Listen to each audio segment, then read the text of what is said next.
Hello guys, ito yung malungkot na katotohanan dito sa mundo ni Meta.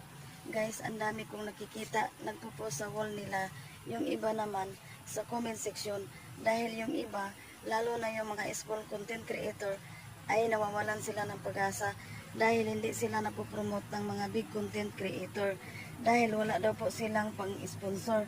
Guys, wag po tayong mawawala ng pag-asa. Yung mga ganyan, sponsor, namimigay ng GCash at Star, ay diskarte po nila yan. Guys, hayaan na lang po natin sila. Magkanya-kanya na lang po tayo ng diskarte dito sa mundo ni Meta. Kaya guys, huwag na natin silang pansinin sa mga diskarte nila. Mag-focus na lang po tayo doon sa sarili nating account. Gumawa kayo ng gumawa ng mga videos, damihan nyo ang paggawa. Pero dapat quality at engaging. At kapag nagustuhan ng mga audience, lalo na